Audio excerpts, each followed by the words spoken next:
Nah ini program yang sebenarnya yang sekarang Pak, jadi namanya Brandgang. Di program Brandgang ini yaitu memperbaiki akses belakang rumah, jadi jalur mitigasi, dapur sehat, termasuk jadi nantinya pemberdayaan masyarakat, di mana di belakang rumah ini juga dapur-dapur nanti bisa dihidupkan Pak.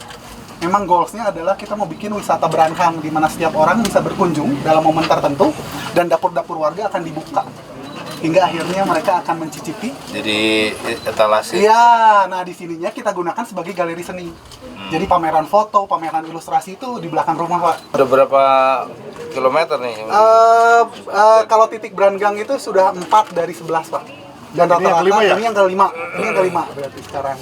Dan rata-rata 50-60 meter, tapi yang terpanjang tuh yang ini 100 meter. Dan ternyata ruang-ruang sempit ini jadi menarik. Kenapa? Karena orang-orang tuh kadang kalau berkarya di ruang terbuka malu Pak. Kalau di sini mereka ekspresif, karena tidak dinilai sama orang yang lewat.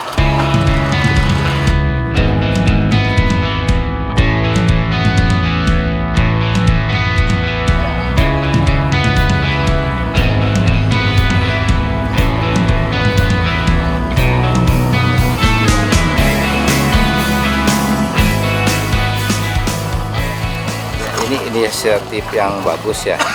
Jadi Brandgang yang selama ini jadi area tidak terpakai, tidak terkelola gitu. Brandgang itu kan belakang rumah, antara rumah-rumah itu ada sebuah space yang dulunya digunakan sebagai akses untuk kebakaran, untuk utilitas, sama sebagai mitigasi kalau ada bencana di situ. Nah, sekarang dikelola oleh RW di sini.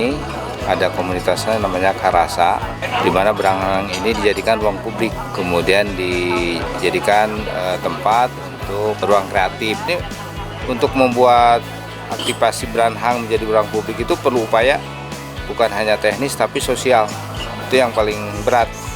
Upaya satu-satu tiap rumah dikasih pemahaman supaya Brandgangnya di clearance, dibersihkan, tidak dipakai untuk aktivitas pribadi di masing-masing rumah. Kemudian kedua, dengan menghias Brandgang dengan cara-cara yang punya nilai seni, ini meningkatkan kreativitas. Kemudian ketiga, kemampuan kreativitas itu bisa dimanfaatkan untuk hal yang lain, produk yang lain. Misalnya tadi ada papan nama, nomor, kemudian ada juga jadi IO ya, belajar membuat event, itu juga satu produksi, satu penambahan nilai dari anak-anak muda di sini.